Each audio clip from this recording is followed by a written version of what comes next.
బంగారం కొనుగోలు చేయాలనుకునే వారికి గుడ్ న్యూస్. బంగారం ధరలు స్వల్పంగా తగ్గాయి. దేశీయంగా ఇవాళ స్వల్పంగా పెరిగిన ఇంటర్నేషనల్ మార్కెట్లో మాత్రం బంగారం ధర దిగొచ్చింది. బంగారం వెండి ధరలు ఇప్పట్లో తగ్గేటట్లు కనిపించడం లేదు.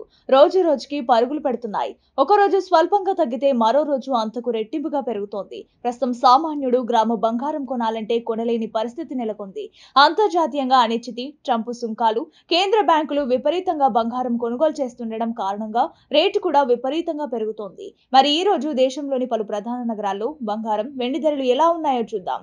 హైదరాబాద్ లో 24 క్యారెట్ల 10 గ్రాముల బంగారం ధర 1,30,430 రూపాయలుగా ఉండగా 22 క్యారెట్ల 10 గ్రాముల ధర 1,19,560 రూపాయల వద్ద కొనసాగుతోంది. విజయవాడ, విశాఖపట్నం నగరాల్లో ఇవే ధరలు కొనసాగుతున్నాయి. వెండి ధర మాత్రం ఆకాశమే హద్దుగా పెరుగుతోంది. హైదరాబాద్ మార్కెట్ లో 2,100 పెరగడంతో ప్రస్తుతం కేజీ ధర 1,98,000 రూపాయల మార్కు వద్దకు చేరింది. మరిన్ని గోల్డ్, సిల్వర్ అప్డేట్స్ కోసం మన ఛానల్ ని ఫాలో అవ్వండి.